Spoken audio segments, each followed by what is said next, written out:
He used everything I ever trusted him with, my childhood, my fears, my broken places, and turned it all into reasons why I deserved what he did to me. The day I finally heard myself say sorry one more time for something that wasn't mine was the day something in me decided I was done. The moment I knew was not dramatic. That surprised me later. I had always imagined that when I finally woke up it would feel like something shattering, some large and obvious break I couldn't miss. But it was small.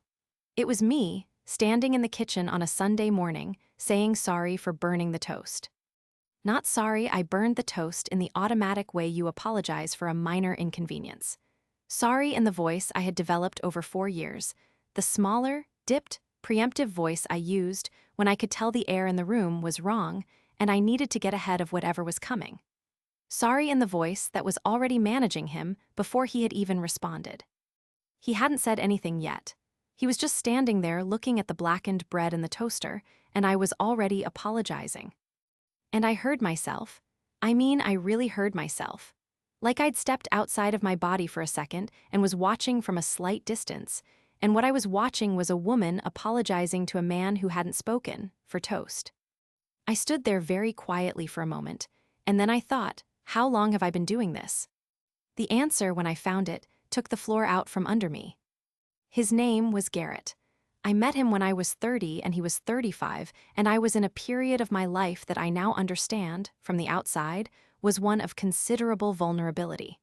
Though I did not see it that way then. Then I just thought I was doing what people do, getting up every day and trying to build something. My mother had been an alcoholic for most of my childhood and into my adulthood. She'd had years of sobriety and years of not. My brother had moved across the country for reasons that were mostly about self-preservation, and I didn't blame him. I had grown up learning to read rooms very quickly, to gauge the temperature of a person before I said anything, to adjust myself to the emotional weather of whoever was standing in front of me. I had gotten very good at that. It was a survival skill that I had carried out of childhood and into adulthood without fully examining whether it was still serving me or just running in the background out of habit. Garrett was stable. That is the word I would have used for him then, and it is the word I now understand to have been the precise thing he wanted me to see. Stable. Steady. A man with a solid job and a clean apartment and no dramatic history and a calm, certain way of moving through his life that felt, to me, like the opposite of everything I had grown up inside. I fell into him the way you fall into a warm house after a long time in the cold. It felt like safety. I did not ask, at the time, whether the door would lock behind me. The first months were what they always are, apparently, when you are telling this particular kind of story. He was attentive and interested, and he asked about my mother and about my childhood and about the things I had been through, and I told him. I told him because he was kind when I talked about it, and because it had been my experience that most people got uncomfortable with the specifics of a difficult childhood and Garrett didn't seem to. He leaned in. He asked good questions.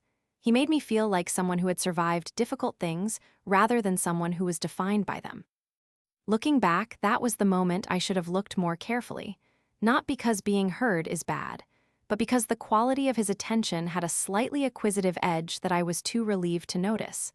He wasn't just listening. He was learning. He knew about my mother by month 2. He knew about the specific fears it had left in me, the ones that run underneath everything, the fear of unpredictability, the fear of being abandoned by someone whose behavior I couldn't control, the fear of chaos arriving without warning. He knew about the nights as a kid when I would do homework in the neighbor's kitchen because the atmosphere at home had shifted and I'd learned to exit before things got loud. He knew all of it. I had handed it to him like a gift because I trusted him with it. I can't name the exact month things shifted. That's the frustrating part. There was no single day I can point to and say, before this, things were good. It was more like the relationship had a slow temperature change that I kept adjusting to without realizing how far from warm I'd gotten. The financial thing started early, but I didn't name it until much later. When we moved in together, about a year into the relationship, Garrett suggested we combine finances for shared expenses, rent, groceries, utilities, into a joint account that we'd each contribute to proportionally. He made significantly more than me, as he pointed out, so his contribution would be larger. He made this sound fair and logical and thoughtful, and it was, on the surface. What it also was, which I didn't see, was the beginning of a structure. The structure worked like this. The shared account covered the apartment we now shared. My own account covered my personal expenses. His income was substantially higher than mine, and he managed the shared finances, made the decisions about what was a joint expense and what wasn't, and occasionally there were judgments made about my personal spending that he would comment on. Not harshly, never harshly, more in a tone of concerned reasonableness. "I just think we could be smarter about this," he would say, or, "I'm not judging you, I just worry sometimes that you're not setting yourself up well." He said that once about my taking an online ceramics class I'd been wanting to do for years. I had paid for it with my own money, my own account, and he raised an eyebrow and said, "Is that really the best use right now?" I canceled the class. I did not examine that moment for a long time. I just smoothed over it and moved on. He proposed about 2 years in. I said yes, obviously. He was the stable man in the warm house. That is what you do with that. We got married in a small ceremony with family and the friends I still had, which by then was a narrower group than it had been.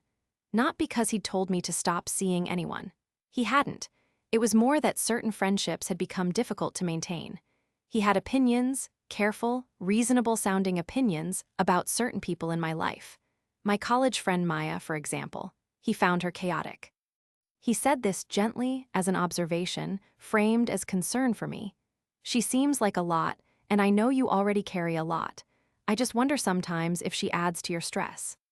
I started seeing Maya less. My closest friend from my mid-20s, a woman named Dana who had seen me through the hardest part of my mother's second bad period, was, according to Garrett, too negative. Dana was going through a rough year personally, and she was sometimes sad on the phone, and he said once, after I'd spent an evening talking with her, "I just think you need to protect your energy. You give so much." That sounds caring. On paper, right now, it sounds like a man who loved his wife and wanted her to take care of herself. But the cumulative direction of all this caring was always inward. Toward him, toward us, away from the people and things that were mine before him. I didn't see the direction until I looked back and traced the whole line. The children.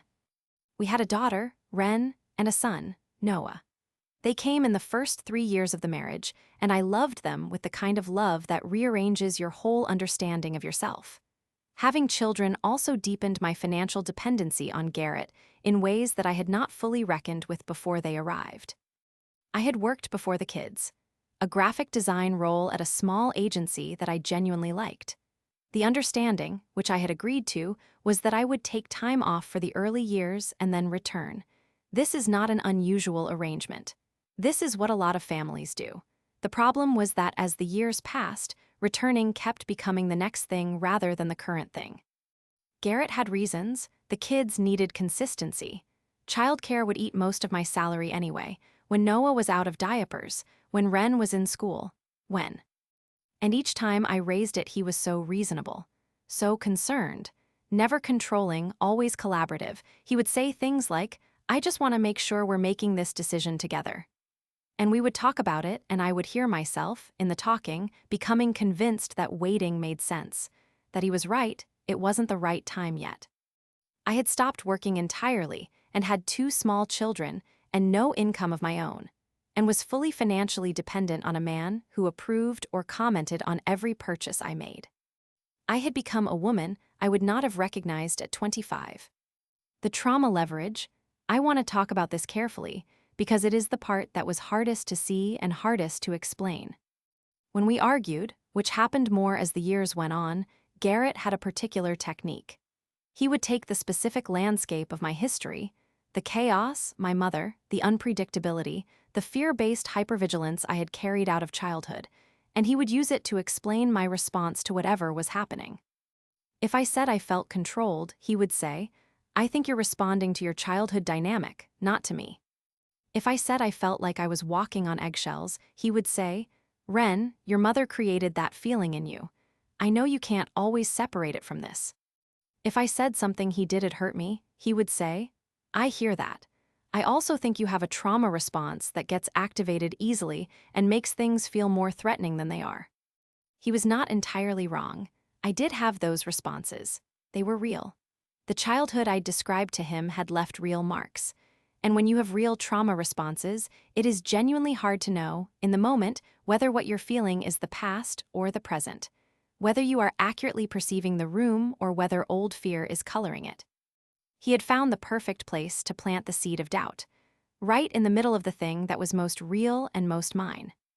I had been so busy managing him that I had forgotten to check in on myself. I had forgotten that the two things could both be true, that I had real responses shaped by my history, and also that the situation I was currently in deserved a response. He made me choose between them, and he arranged things so that choosing myself felt like evidence of my damage. The apologies. By year 3, I was apologizing for things before he had reacted to them. I was apologizing for things he hadn't noticed. I was apologizing when he was in a bad mood that had nothing to do with me, as a kind of offering, a way of providing something to absorb his irritation so it would resolve faster. I had grown up doing this. With my mother, when the atmosphere shifted, the fastest way through was to provide something to be angry at and then manage the being angry at. I had become expert at presenting a target and then navigating the aftermath. It was a skill. It was also a wound, and I had brought it straight into this marriage, and he had figured out, without ever explicitly acknowledging what he was doing, how to use it. The morning with the toast. I stood in that kitchen hearing myself apologize in that particular voice, and I thought, how long have I been doing this? And then I thought, when did I start doing this for him? Because that's the thing I had not yet looked at directly. I knew I had the pattern. I knew it came from my childhood. What I had not admitted to myself was that the pattern had been active in this marriage in a way it hadn't been in every relationship I'd had before. That something about how Garrett had been was producing this response in me at a level I hadn't experienced before. That morning, I called Dana. I hadn't properly talked to